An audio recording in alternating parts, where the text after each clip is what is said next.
বলছে আমাদের এই জগতে কেন এত অভাব, কেন আমাদের এত অভাব? বলছে ভগবান বিষ্ণুর সাথে, ভগবানের কৃষ্ণের সাথে, গৌর হরির সাথে আমাদের কোনো ভাব নাই। যেহেতু ভগবানের সাথে আমাদের কোনো ভাব নাই, তাই আমাদের অভাব। যদি ভগবানের সাথে ভাব আছে, তারপরে এই জগতে ভাব নেই। কিন্তু আমাদের কাছে ভাবের দরকার। আবার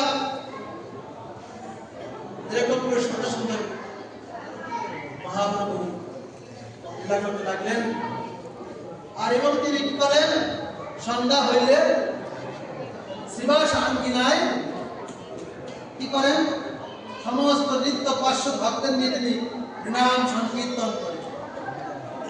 হরিনাম সংকীর্তন করেন প্রত্যেক দিন, রাতে কীর্তন করেন, আর দিনে গ্রামে গ্রামে গ্রামে গ্রামে কি করেন, হরিনাম প্রচার করেন।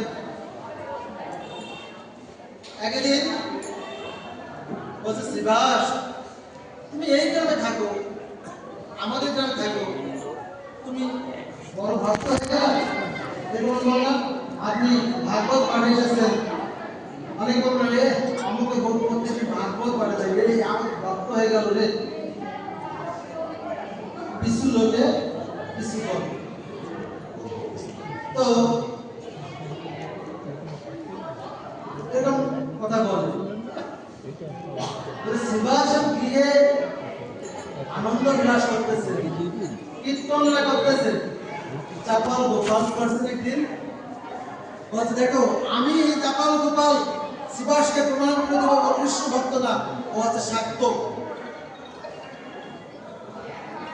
ও ভোগ লাগায় কাফন মাটা দিয়ে ঘি দিয়ে আমি প্রমাণ করে দেব ও নারী বুড়ি মাছ মাংস দিয়ে ভোগ লাগে।